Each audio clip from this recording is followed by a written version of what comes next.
साथियों, भारत को प्रजातियों का अजायब घर कहा जाता है, melting part of the races, और यह जातियों का भंडार गृह भी है। जब भी कोई सूचना इकट्ठा की जाती है, हर बार जातियों की संख्या बढ़ जाती है, कभी 3000, कभी 3200, और इसकी संख्या का कोई निश्चित अनुमान लगाना कठिन हो जाता है। जाति प्रथा क्या है, जातिवाद क्या है, जात पात क्या है, वर्णाश्रम धर्म क्या है, आइए इसको समझने का प्रयास करते हैं। और भारत में, हमारे देश में इन सामाजिक जो जाति की सच्चाई है, इस सामाजिक सच्चाई के मायने क्या हैं, इसके लाभ और हानि क्या है। वस्तुतः अभी 50 वर्षों पहले तक यह माना जाता था कि आर्य भारत आए दूसरे देश से, दूसरे स्थान से। लोकमान्य ने तो आर्कटिक क्षेत्र माना है, बहुतों ने मध्य एशिया माना है, और यह कहा गया कि जाति प्रथा की जो देन है वह आर्यों की देन है। लेकिन इसके उलट भी सामाजिक विज्ञानी यह कहते हैं कि यदि जाति प्रथा आर्यों की देन है और आर्य यदि बाहर से आए, तो जहां से वह आए वहां जाति प्रथा क्यों नहीं।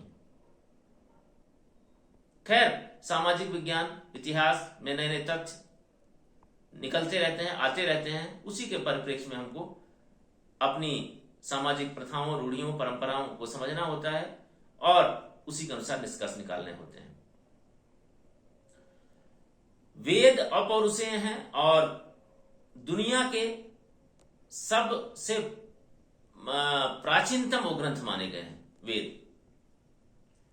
ऋग्वेद में 3 वर्णों का उल्लेख है।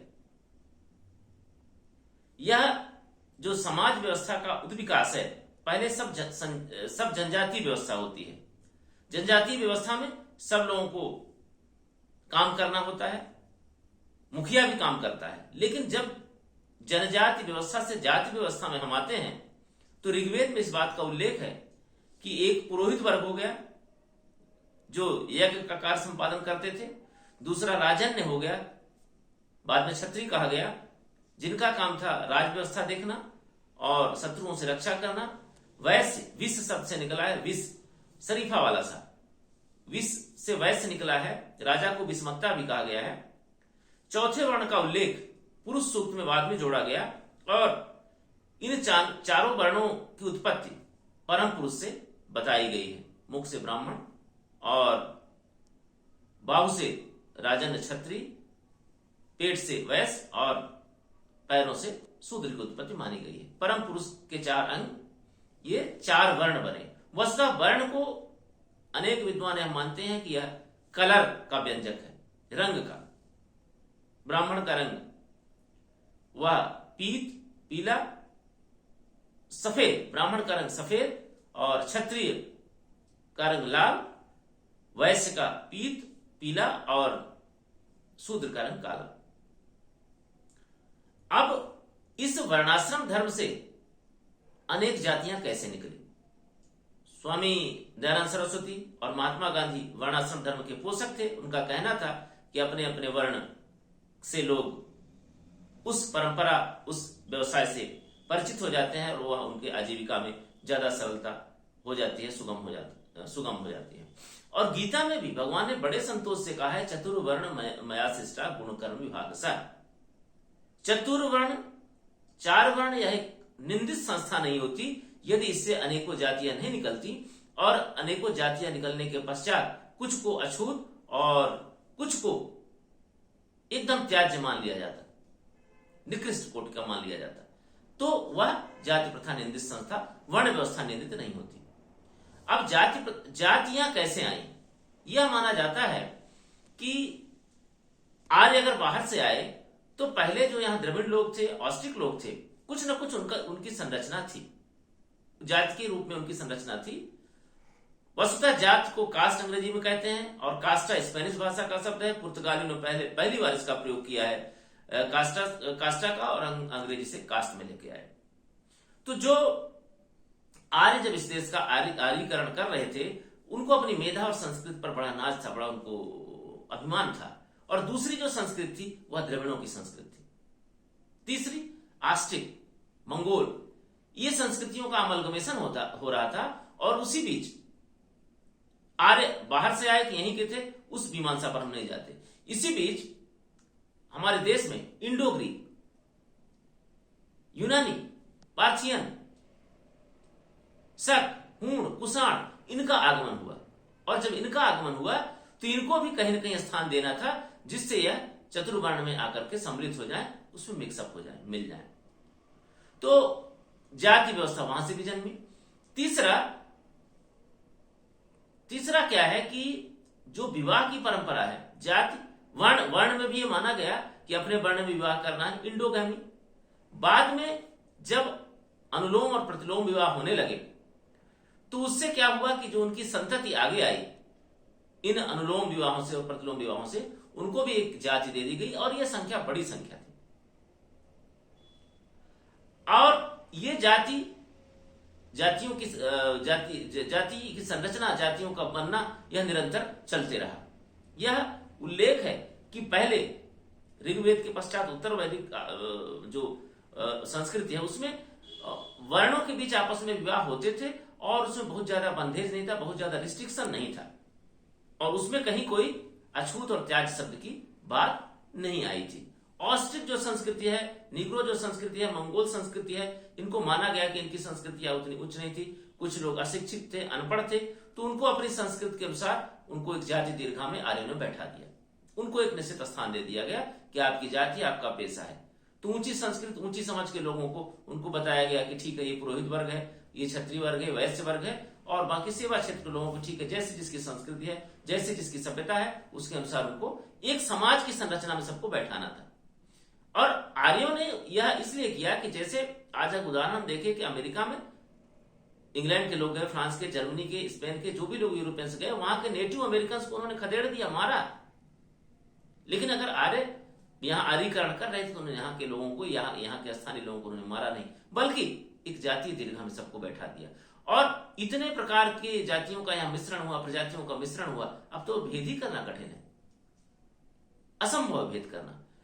ऑस्ट्रेलिया में यही हुआ। ऑस्ट्रेलिया में भी जब अंग्रेज लोग गए तो उन्होंने वहां के एबोरिजिन्स को, वहां के स्थानीय लोगों को उन्होंने मारा। लेकिन भारत में कहते हैं एक विश्वजनीनता है, आपस में हम कैसे रहें, उभयनिष्ठ पक्ष निकाल ही लेते हैं। आर्य संस्कृत, द्रविड़ संस्कृत, बाद में एक बहुत ही सुदृढ़ संस्कृति का निर्माण हुआ, जिसे हिंदुत्व की संस्कृति कहा गया। और हिंदुत्व ने एक सामासिक संस्कृति का विकास किया, समन्वय की ऐसी परंपरा चली कि वेद व्यास और रामायण के रचयिता वाल्मीकि, इनका जन्म अनुलोम और प्रतिलोम विवाहों से और नीचे पायदानों से भी आए, लेकिन उन्होंने हमारी संस्कृति में, भारतीय संस्कृति में, आर्य संस्कृति में बहुत बड़ा योगदान किया।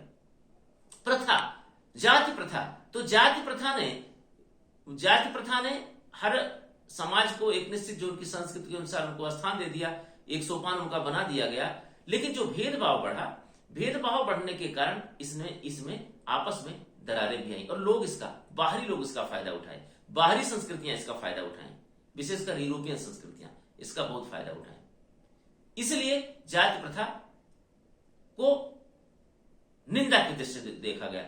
बाद में जातिवाद, आज लोकतंत्र में अपनी जाति का हम विकास करेंगे। जिस जाति का व्यक्ति होता है, जिनकी संख्या ज्यादा है, उनका कहा जाता है कि नहीं, हमारी जाति के लोग हमको वोट देंगे, उनमें गुण ज्ञान योग्यता नहीं, अपनी जाति। तो जातिवाद, जैसे समाजवाद, साम्यवाद और बहुत से वाद होते हैं, उदारवाद, तो ये वाद जो होते हैं एक राजनीतिक दर्शन है। लेकिन जातिवाद से क्या हुआ, जातिवाद अपने जाति का विकास करना कोई अनुचित बात नहीं है, लेकिन अपनी जाति का विकास करने के समय हम दूसरे के संघर्ष से बचें, दूसरे को हम कमजोर न करें, क्योंकि टैलेंट को हमको महत्व देना है।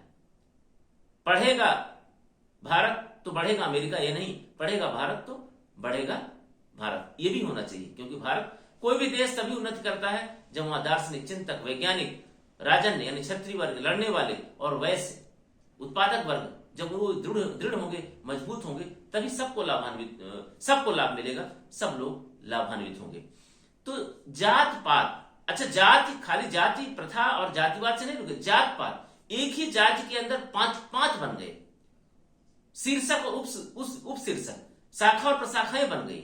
ये जो शाखाएं और प्रशाखाएं हैं उनमें भी कि हम ठीक है आपस में विवाह एक पांत में करेंगे, उसमें भी भेद है। एक जाति के अंदर भी पांत बन गई, जात पात, वो भी कई बार डिस्क्रिमिनेशन का कारण है। वस्तुतः जब हम कोई बड़ा संगठन बनाते हैं, जब कोई बड़ा